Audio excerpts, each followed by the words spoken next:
Pete, there's a well-known old phrase, the calmer the cow, the sweeter the milk. How many times have you used that this week?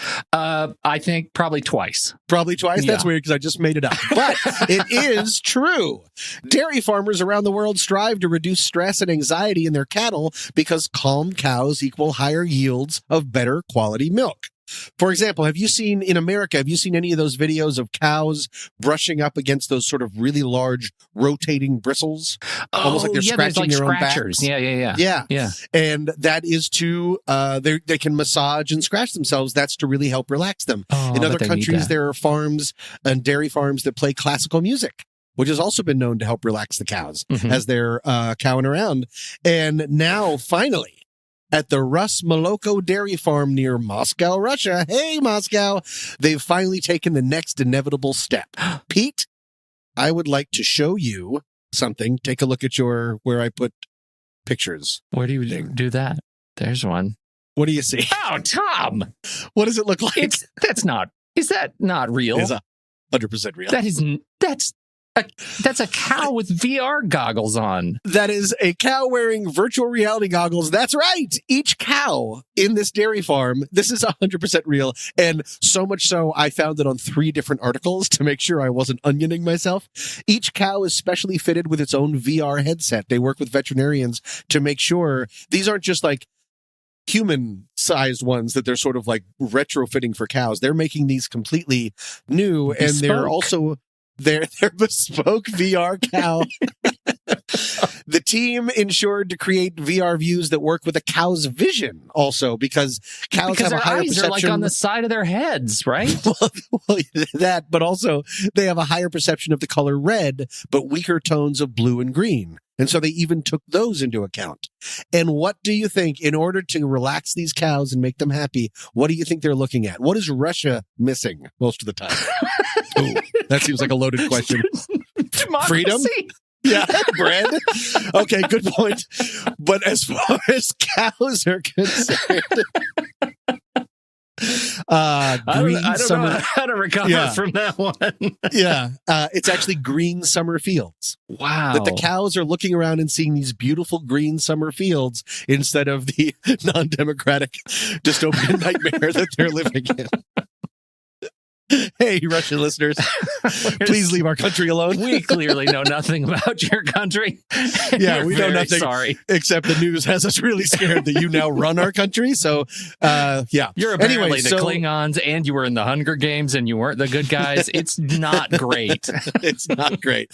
But so, yeah, now we've brought virtual reality to help cows relax. And I think that is wonderful until, in a very American way, I realized, hey, do you know who doesn't have a VR headset? You. Me.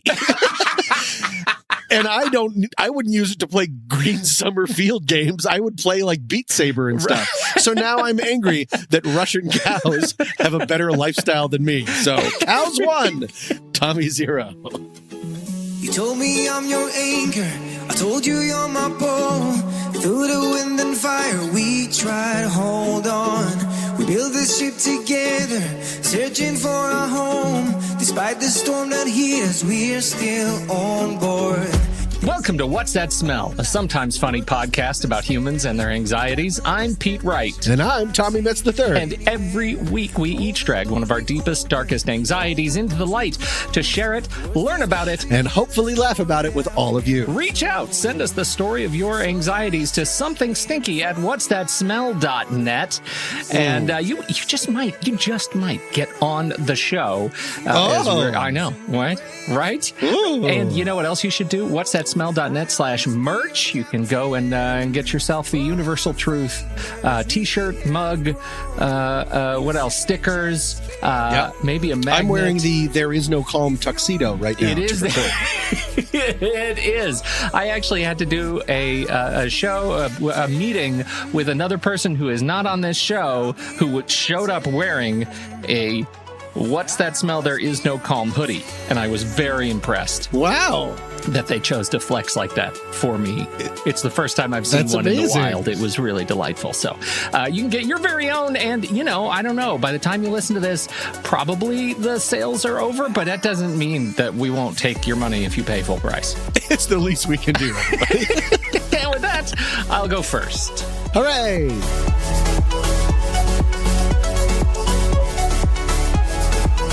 Tom, when we were planning this season, I had this plan to do every one of my individual anxieties on the same topic. Oh, really? It sounds a little bit like overwrought. I get that, but I felt like I had it. It was going to be my little gimmick for the season. I had your little Easter egg, my little Easter egg, and it was all going to be related to the same overarching experience of my life. Just like I had this little amusement park of specific fears that I address daily right now in my life, it's like the Matterhorn of depression over there, Space Mountain of blind terror over there, and then, of course, through the course of planning, you come up with all these other wonderful things that are literally like plaguing your nights. Yeah. And like sloshing blood and flattening eyeballs and all that kind of thing. I thought it would be unfair to be quite so anxiety monogamous. Another possible title for this podcast. There's more anxiety out there than just one guy. You know what you are? You're an anxiety swinger. That's what we should have called this anxiety key party. Oh. Well, I'll tell you, that at least would have been better for our SEO. Look, here's the downside of season 4, and is that I now have a bunch of things that terrify me all at the same time, and I have to do them all today. What? Yeah, all at once. So get ready. Are you cornucopying it? A little bit. So to kick us off, I would like to present a dramatic reading about depression and thoughts of suicide as performed by a child. It wasn't until after I seriously contemplated suicide that I was ready to handle a $30 million check. I closed the doors of my first startup in the summer of 2001. I was thoroughly broke, depressed, and feeling the burden of losing hundreds of thousands of dollars of other people's money. Loneliness, darkness, hopelessness. Those words don't capture the feeling of the profound self-doubt that sets in after a failure. Loneliness, darkness, hopelessness. Those words describe the environment of depression. Self-doubt? That shakes you to the core and starts a fracture in your identity that makes you question if you should even exist anymore. I assume he was talking about a lemonade stand. A $30 million lemonade stand. That was adorably sad. It's very sad. That was written by Ben Huh, who was at the time the CEO of Cheeseburger Networks. Remember ICANN has Cheeseburger? Oh, with the cat? The cat, and it became a network of comedy sites that is fantastic. He's also co-founder of Circa, and he is now at Y Combinator and is a very successful entrepreneur and is wired that way. But in this particular post from November 19th, 2014, actually, I think it was originally published on his website. This is it's now available permanently on Medium. It's called "When Death Feels Like a Good Option," and it's the story of building your own business and what it feels like to fail as an entrepreneur. Yeah. So it's hard to read that because we are also in a kind of a cycle right now of entrepreneurs and vulnerability. That's just me sort of trying to be a little bit observant through the own veil of darkness. So let me take a step back and tell you how I started thinking about all this stuff again. Okay. I started my own business. I quit the corporate job and started my own business to do my own thing back in 2007, August 1st, 2007. And I started with a mission to never hire anybody. I didn't want to hire employees, right? Yeah. I wanted to be a gig worker. I wanted to be a contract worker. I wanted to, because I started my business, and I don't think this is a great position. I want to say that out loud because I know you're going to listen to this saying, well, he is doomed to fail. I don't think it's a good position to start with a paralyzing fear of having somebody else's livelihood dependent on your ability to sell. That's terrible. Too much responsibility. Right. That's exactly it. And I was terrified of that. And I thought, I'm not going to do that. My job is going to be to help small and medium-sized businesses tell their stories. I'm going to help them, spin up podcasts. I'm going to do this co-hosting thing. I'm going to do it by myself. And that's really hard because, just never hiring staff is a limiting factor. You hit a ceiling on your time and what's available to you. Sure. But that fear has been consistent and steadfast for me for, now, what is that, 12 years, going on 13 years? The fear of maybe having to hire someone? Well, of having somebody else's livelihood dependent on my performance. That's terrifying. I hate that. I hate it.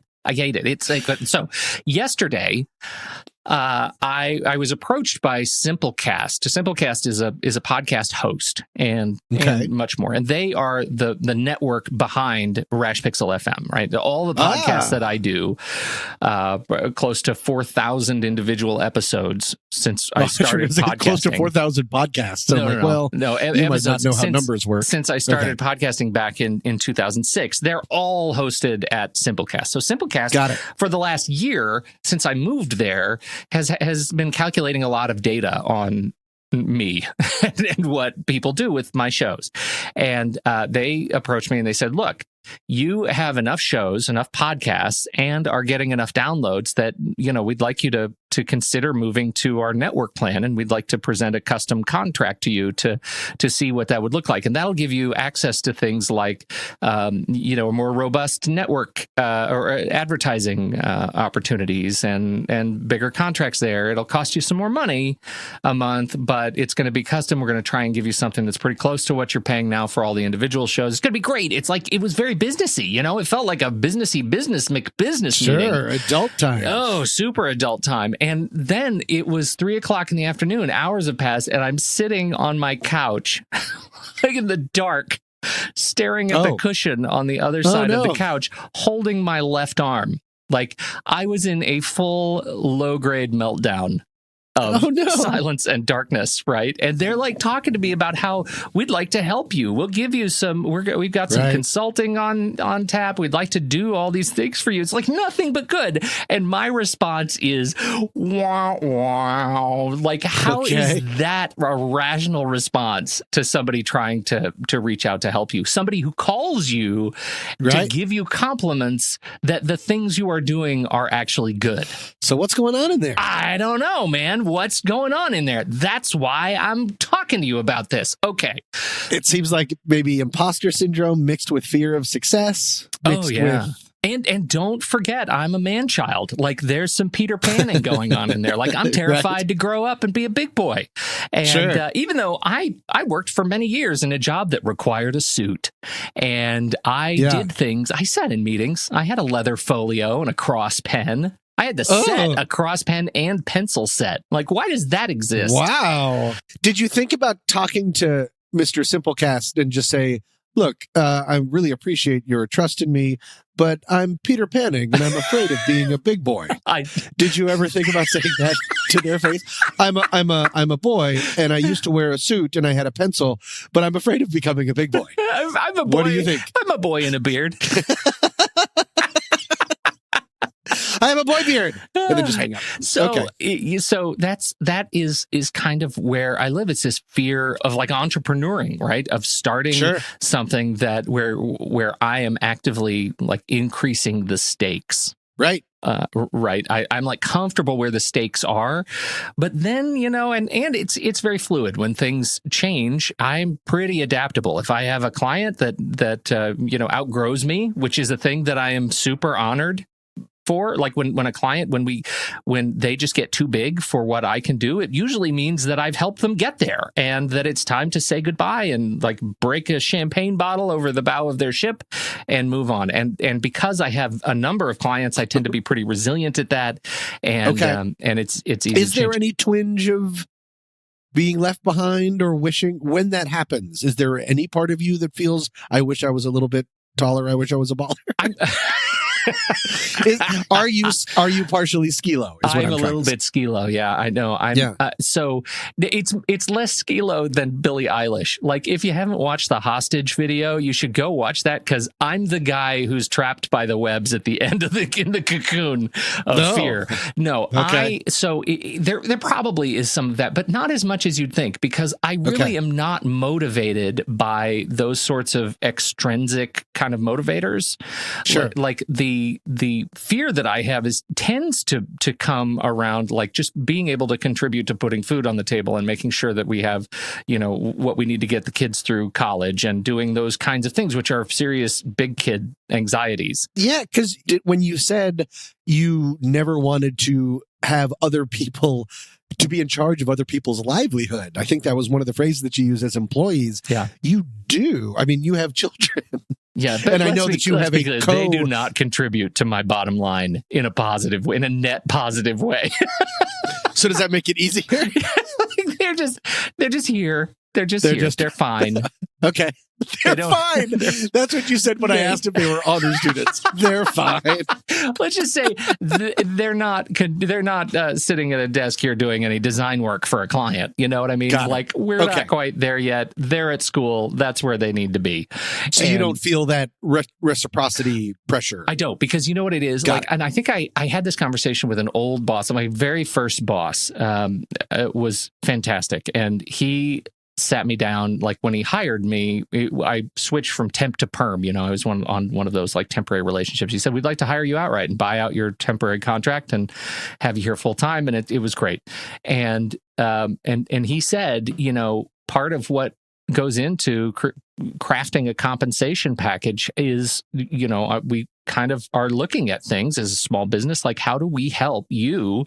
Because it's not just you. I know that you are growing a family and you're newly married. And what about kids? Like, am I going to give you a compensation package that is going to entice you to stay here while you do those things? Because those things are going to cost you. And am I going to give you the resuresources that make it feel like you're going to be in a position to support your family? And I have carried, adult. Yeah, super adult, right? Like that is such a warm and rational way to approach compensation discussions, much less than like, well, HR says you're in the C category, and I don't know what that means, but that means you make X to Y, and that's it. That's as far as so many letters. It's not great. So I have carried that conversation around with me for 25 years, right? Which is just like, how is it that, like, do I ever want to have that conversation with somebody else? And on one hand, I feel like it would be great to help somebody else start a family and come to work for me and do that. And that is a fantastic, like, aspirational thing. Do I feel like I'm ready for that? Do I have the business, like the idea, ready to go? No, I'm terrified of that. Like, I'm terrified of whatever the next thing is until it's launched. So I started searching, right? I did a little research. And I wanted to see if I was alone, because, you want to know, are you alone? Yeah. So I just wanted to tell you. Are. You looked it up and it said, Pete, you're alone. I did. I searched for entrepreneur phobia, like fear of entrepreneurship, starting your own thing, right? And I want to tell you what I found and how I went about narrowing down my sources. The first article that I got to was 11 fears every entrepreneur must overcome. Well, that's too many fears. And so I went to the next article. The top 10 most common fears of entrepreneurs. Well, that's still kind of on the high end. But we're getting closer. Thank goodness I ran into the 8 biggest fears of entrepreneurship and how to face 8. Okay, I'll keep that tab open, but good. The 7 fears all entrepreneurs must conquer. I'm not joking with you here. I would like it if it was the same writer and he just kept taking one off and then republishing his article. Well, luckily I could go from 7 to 6. The 6 biggest fears of too many. How about 5 phobias that the 3 smallest are killing your small business? 5 phobias. What are we down to? 5? We're at 5. Apparently 4 is not a great number, because the next one up is 3 common fears of entrepreneurs and what to do about them. And I was feeling pretty solid about digging into this article. We've gone from 11 to 3 until I found what I fear most as a founder. There's just Thank one. goodness. And that's where we start, everybody. Just the one is all I care about. Get me over this. And the picture on the article is a young woman in jeans underwater in like a Zen lotus pose. And in front of her face is a great white shark. And so... Well, her entrepreneur business idea sounds terrible. I don't know how she's going to make any money from that. All of them, from 1 to 11, they all include, as number one, a variant of fear of failure, whether it's housed in fear of change, housed in fear of like not doing the right thing, fear of not being able to pay people. Like it's all fear wrapped up in like fear of failure, fear of losing everything, fear of everything. And what it keeps coming back to is like you're afraid you're going to fail, but what is that rooted in? If you're an entrepreneur, it would be very difficult, I would think, to separate yourself from your business. I think you would become your business and your company. And so if it failed, that's a real loss of self. Yeah, right. And that's what gets into, imposter syndrome as a element of failure. Like you're going to fear, you fear that you're going to fail because you'll be found out, that you don't really know what you're talking about. You don't really know who you are.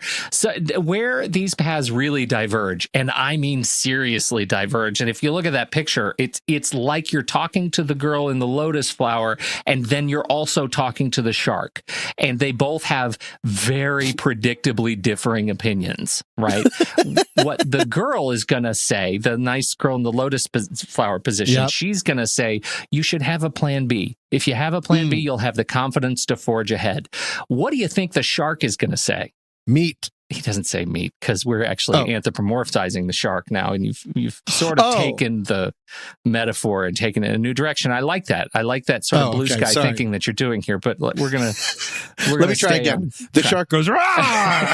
The shark says no plan B, Tom. Right. He says no plan B because you don't need a plan B. You know who has a plan B? Nobody on Shark Tank. That's right. They all just do the one thing. That's all you got. You put all of your eggs in one basket. You put all of your fish in the sea anyway, and so that's where they but they all have the same thing, like the things that you, especially the ones who have failed and have failed extravagantly when they've lost thousands, hundreds of thousands, millions, tens of millions of dollars of other people's money and livelihoods, and that is something that is a universal experience. And so this wasn't really helping me, right? None of this was really helping. I was mostly just wrapping myself up a little bit tighter in my blanket and ready to turn the lights out and sit down on the couch. Yep. And then I went back to Ben-Hur's original post. Oh. Right. 9 years after I left that room, I would call Brad Feld to invest $30 million in my oddball company. Before I pick up the phone, I thought long and hard about losing that money. Every single penny of it. And I was okay with it. Failure is an option and a real risk.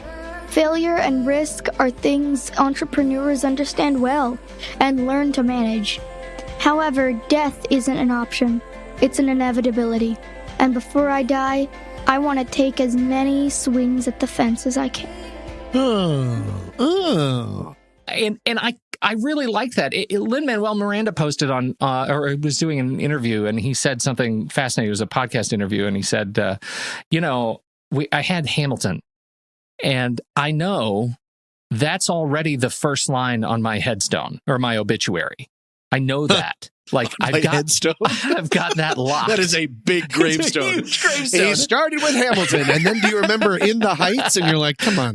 That's right. Settle down. There's other people buried here. Yeah. Okay. So he said, this is in my obituary. I know I've got the first line taken care of. So what else am I going to do? Yeah. I could stop doing stuff is the idea, or I could just see what's next. And and so the combination of those things I find comforting. Am I over my fear? No, but I will tell you that I'm working through it, and it's time for some change, and I'm excited about what's happening next, and I think that'll involve more risk. Yeah. Now, I know, like, I'm talking about how depressing it is for me to sit here in my little quaint, little stupid podcast outfit. But you, like, have literally done this with people and many, many thousands and thousands of dollars in making What? movies. Oh, with the movie. Yeah. Yes. No, that is something that I generally try to not think about that I'm taking up so much people's time and hard work and money in being the director, because you sort of, although it is such a collaborative process, it is sort of my name at the top and I'm the one that makes the final decisions. And so I generally have to work very hard in not thinking about that until the movie's over. And then that's all I think about. But what's so funny about that is this like, enough success? Am I doing enough? Are they mad at me? Are they mad at me? Because it seems like, and this is a little bit of a sideline, it seems like you make all the decisions until you're done with the movie, and then you make none of the decisions anymore. No. Like, and then it's just you throw it into the wind. Yeah. That's terrifying. Why are you out of bed again? Well, I just realized the problem with my business model might be that I do finish a film and I do throw it into the wind. I think that's why we haven't come out on Amazon Prime yet. I should probably go look on my front lawn. It's just a bunch of films and then a cockroach in a towel. That's what's in my front lawn.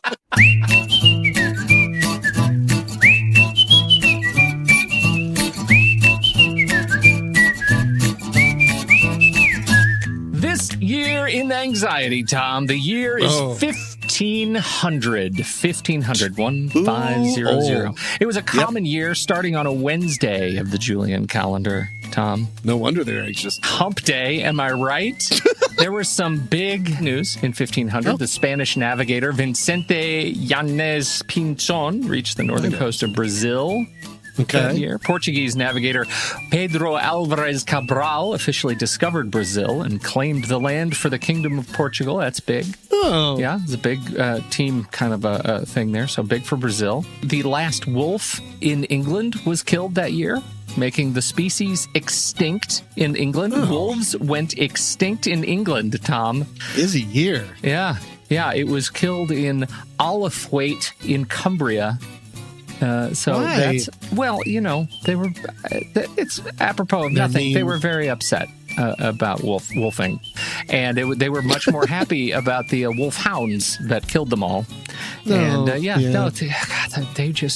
savages. What I really want to talk to you about, though, is the fact that the year 1500 was halftime after the time. It was the year in which a grand apocalypse was due to occur, which appeared in the book of Revelation and was seen to as referring as 1500. This was the time just after the Old World's discovery of the Americas in 1492 and was influenced by the New World. And Tom, 1500 was one of the grand comings of the apocalypse. The horsemen. By the Christians in Europe. The Christians in Europe thought the world was going to end. This was their overriding anxiety on the year 1500, common year starting on a Wednesday. They thought the world was going to end. Oof, that is a lot to take. At least we got rid of all those dumb wolves. Just in time for the world to be thrown into the sea. Is that what Revelation says?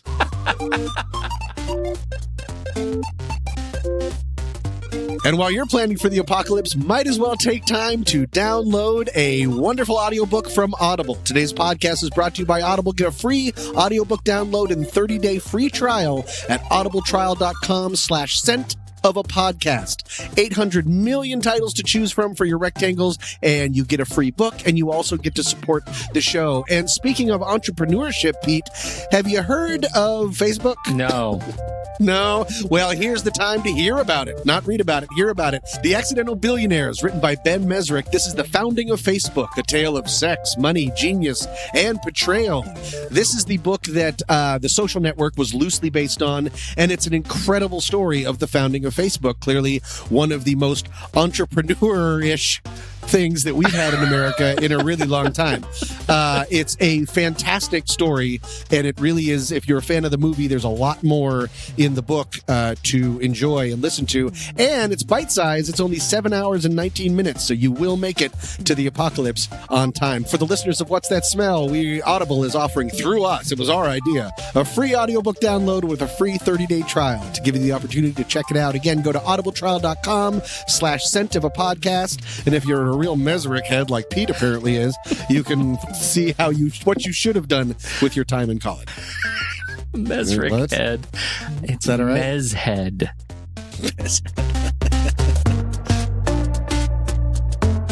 Peter, it's my time. I'm the entrepreneur of this next segment, and It's Tommy time. it is time. It's not actually Tommy time because I have a listener submission. How are you feeling, Pete? Standing. I'm feeling like I'm wrapped in a warm blanket in the dark. Holding your left arm and Yeah. being afraid of success. I get it. Okay, here we go. Listener submission. He writes, "Hey guys, after 40 episodes, have we done 40 episodes? Oh yeah, we have. Wait. Yeah. We're right up there. Wow. Okay. Yeah. After 40 episodes, I'm surprised nobody's mentioned my anxiety yet, which makes me think I'm a special case, causing even more anxiety." Yep. That's the loop. As far back as I can remember, I've had this weird anxiety around large boats. I'm not talking about yachts, but those monstrous tankers, aircraft carriers, and other inconceivably sized vessels. I have no problem on ships, so I don't think it's a maritime issue, but rather seeing something as common as a propeller as big as a dinosaur really freaks me out. Can any of you relate? And that comes to us from Justin. Well, Justin, first and foremost, as always, thank you so much for submitting. We really appreciate it. And Pete, this was an interesting one to research because it toes the line on a number of different anxieties. There's navophobia, which is the fear of boats or ships, but that doesn't seem to be the case for our Justin because he says he's fine on boats. And there's an interesting one. There's submechanophobia. Have you ever heard of submechanophobia? No, that's a made-up thing. You're making that up right now. I am. Smoke bomb, and then I just run away. No, it's submechanophobia is the fear of fully or partially submerged man-made objects in water, such as shipwrecks or the underwater part of a ship's hull, or even just old metal sitting at the bottom of the sea. That's not what I think he's talking about. I was having trouble narrowing it down, so I went back and reread his post, and I reread his word choices. Monstrous tankers, inconceivably sized vessels, propeller as big as a dinosaur, and I would like to gingerly posit that boats are just the way a certain very well-shared anxiety manifests for him. I'm going out on a limb and saying I believe he's suffering from megalophobia. Is that just like fear of big things? It's fear of large objects. What? Correct. Wow. And if that is what it is, Champion Justin, then look at the internet because you are not alone. Now, the fear of large objects might seem overly representative, but there's a big distinction. The fear or anxiety is usually associated with objects that are larger than the actual thing they are representing. So in Justin's case, he said he's not talking about yachts. Most boats and yachts, you can, metaphorically or emotionally, however it is, get your arms around it. You can sort of understand it. Yeah. But an aircraft carrier is a dinosaur-sized version of a boat or a yacht. And that can obviously give a lot of anxiety for people. Now, Pete, before I move forward, do you have any kind of connection? Because I wasn't sure if I did. Well, it's so fascinating that you bring this up. Oh. I obviously and historically, I have a fear of, the open water lakes. Yeah, I'm not crazy about it. Nope. So big boats. Thalassophobia. Yeah. So big boats, I'm actually okay with bigger boats. And I've always been okay on like ferries because they're so big, they seem, and I know this is just my brain giving me a false sense of comfort, but they seem like impenetrable, unbreakable to me. Then I opened up my stupid news app this morning on my phone. And the first story that comes up is, why do cruise lines keep sawing their ships in half? What? And of course, that's clickbait. This is this morning. I had no idea that you were going to bring this up. And timely. So timely. If you go to this, all of the major ocean liners, right? The cruise liners. Like Carnival and stuff? Yeah. They've been doing this since the 80s, right? When they need to retrofit a ship that has been in service for decades, they need to spruce it up. They will bring it into dry dock. They will saw it in half. I mean, not saw it. They use torches and stuff. Mm-hmm. Why don't you just redecorate? Yeah. No. And then they move the two parts apart and insert new boat It's like Legos. Frankenboat. Oh, that's a better thing. Frankenboat it. Right. And they weld it all back together. And now what's on the inside? They've just added maybe 80, maybe 100 new passenger rooms. They're probably better decked out, these new passenger rooms. Right. You plug them all into the existing services, and now you have a new, longer boat. You can charge more for the... So all of that is to say, I now am not crazy about cruises because I know that they've been Frankenboating. As and of this course, morning. the first thing I want to do if I come up to any boat is look for seams now. Like, did they really seal it appropriately? Because I saw the Poseidon Adventure, all of them.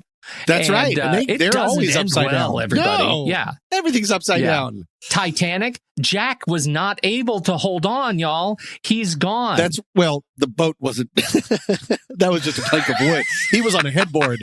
But still, headboards. Maybe there was a part of another headboard in the middle of that headboard. Oh. That was actually weakened. It was structurally weakened because they sawed it in half, Tom. I know. And Rose, there was so much room on that board. We all know that.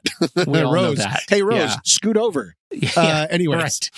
Well, okay, good. I'm glad you have a connection because I didn't think I did until I was typing this up. And I remembered what I always do with skyscrapers. Yeah. The term skyscraper, I have anxiety about. Yeah. I've always felt that that's a creepy term because God didn't want us to reach the clouds, so he knocked over our Babel tower and we're all down here. Just kidding. Anyway, he sure as hell doesn't want you scratching it. He doesn't want, he doesn't. Right. We were trying to build a thing to heaven and instead now we're just sort of scratching its back. I get it. But this is a thing that I did as a child and I still do it every time. When you are standing here, I want to ask you, Pete, when you're standing at the bottom, at the very base of a skyscraper and you want to look up to the top, this isn't a trick question. Do you do anything or do you just look up? I'm putting myself in that head. I'm closing my eyes. I'm thinking about it. I don't look up, first of all. Oh, you don't? And if I have to look up, because sometimes I like looking up because, I'm a photographer. I like to take pictures of lines going up to the sky. It's interesting stuff. Yep. But I've always said, this is actually really funny that you asked this. I've always said to myself that I'm doing this particular thing because of the camera. But now as I think about it, I do this as a matter of habit, whether there's a camera in my hand or not. I always brace myself. Yes. Is that what you do? I have to touch the building and it's to brace myself. Okay. I was wondering, why do I do that? Because I do that all the time. But it's just about big buildings. Because I look up in the sky all the time like a champ and I never fall over. Why am I bracing myself? I stare into the sun for hours every day, Pete. And all the blindies. No, I think I'm partly touching the building because it can be a little dizzying to look up like that. But really what I think it is I'm grounding myself. Yes. I do not want to lose myself in its giganticness. Yep. If there's something so large that I can't even see the top, then where does that leave me? I am an ant, and I hate ants. We hate ants. But that's settled science. But touching it grounds me. And I wonder if that's a connection with this idea of overly large things, like huge, ridiculous ships. I think it might be dehumanization. I think it's shaking the foundation or the bedrock of your place and importance in the world. Compared to like the propeller of an aircraft carrier, you barely register. It could chop you up in a millisecond and it wouldn't even blink. Well, it shouldn't blink. It's a propeller. If it blinked, then again, number one, that's not a propeller. And number two, reach out for help. When we're children, we play with miniaturized versions of everything we will eventually see in real life. Tiny Matchbox cars. We sit in tubs pushing little tiny boats around. We're in control. And then when we grow up and see these gargantuan versions of these things we used to play with, I think there's a feeling of a loss of control. For humanity, these are massive achievements, but for one human, I kind of think it can feel overwhelming and you can get lost in it. I'm sort of chasing this theory like a hound, but what do you think? No, I mean, I do have other like experience. Like when I am brought to the signal of like big boats, I want to bring it back to big boats because I do have one context where big boats are super scary. And that is, I think it's adorable every time you say big boats. And I don't know why. Big boats. When you were on the phone with Simplecast, were you like big boats? Big boats. I'm scared. Big boat scared. I don't know why. So when I met like the latest one, I think I can't remember what the movie was. I think it was what was the Christopher Nolan Dunkirk. I think they had one of these scenes. Do you know what I'm talking about with the big boats? Where they're inside the boat? No, where they're between the boats, Tom. Oh, between the boats. Yes. And this is the same thing that I think about with big buildings. Big boats, if there are two big boats that are together and they are drifting together, they do not care if you are between them. And if you are swimming between them and you can't make it, then they will squish you. And that is, that's like flat eyeball territory for me. It creeps me out. So yes, the big boats, tugboats are amazing. Why would you want to play with big boats, pushing them around like that? That's a scary thing if you're a tugboat. It really is. You're like the annoying little brother of the sea. Yeah. Just but sort of you also are like have the biggest muscles. Like, what is that all about? That's right. Tugboats. You're the foster. On. You're the foster. You're the dog the foster of the sea. Ocean. Yes, he's tiny, but he's got the sea. Pit bull teeth and muscles. Small but mighty. Yeah, I think I'm glad that you sort of agree with this, because I didn't know if there's a chance that Justin is listening and going, no, it's because it's too big. Like that I'm going way too into this dehumanization thing. But for me, I mean, I think we talked about in an earlier season, some people look up at the stars and take comfort in how small and insignificant we are. And therefore our problems are insignificant. I find horror there. Yeah. Some part of my ego, and I apologize, I mean, I feel bad to admit it, but some part of my ego kind of wants to believe that when I go to sleep, everyone else disappears. Everyone is on pause until I wake up again. It's me again. That's funny. And because that's not where I live. Like where I live is, oh my God, what business do we have manufacturing something that is so dramatically and obviously out of our control? Right. We made things that literally could drift into a dock on a rough day and destroy other things and people. Like, why did we do this? And so that, I think, is the equivalent experience that you have, like looking up at the sky and finding fear versus wonder. Like there are people like I am, I think in some respects, opposite of somebody like Elon Musk, like who looks at space and says, I'm going to send a car up there. Like that's not where my head goes. And so I don't understand it. I can't. I'm not wired that way. So I think we can agree that, Justin, you are definitely not alone.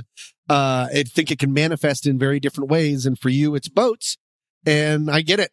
Things that are, it seems like we together can create things that all of a sudden are so huge. They seem, I think you hit the nail on the head, Pete, when you said, then it's so big, it's out of our control. It no longer needs us or cares for us.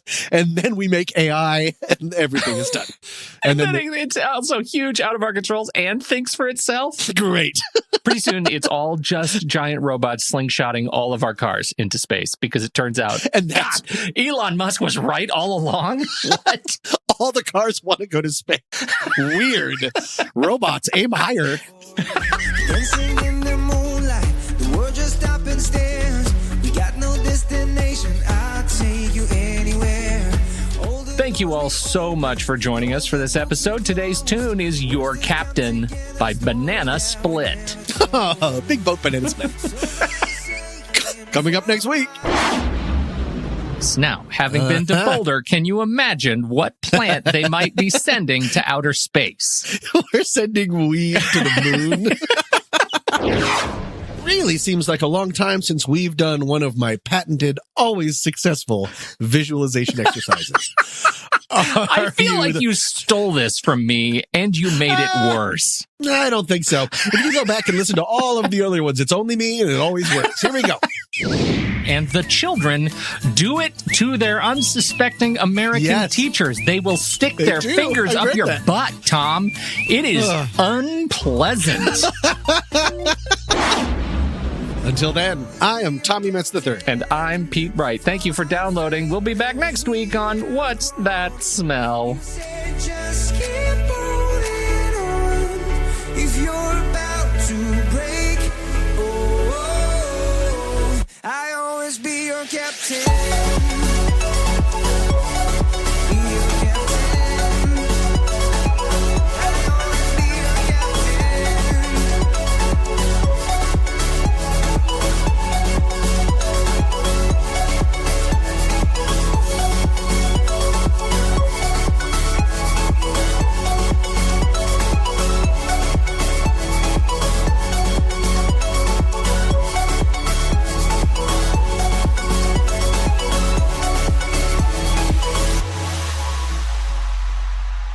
Pete, of course you've you've heard of heard. the old phrase. What? How do you know that? Oh, I'm sorry. Was it? Okay, you go ahead. Wait. Go ahead. Let's just start again. Okay. Huh? Pete, have you heard heard of the old phrase, the calmer?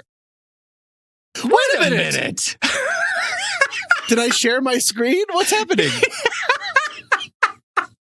The calmer the cow, the sweeter the milk. Is that what you were talking about? Yes. Wait. So weird. I think you might have made that up, but it's also true. I don't like this. Check your sent mail. Oh, I was wondering where that went. You emailed it to me. I tried to send it to myself, and I was like, it didn't show up, so I had to resend it. Oh, that's so weird. Well, now we have to. All right, here we go. I'm going to pretend that didn't happen. I live for this. Pete, of course, you've heard of the old phrase, the calmer, you son of a...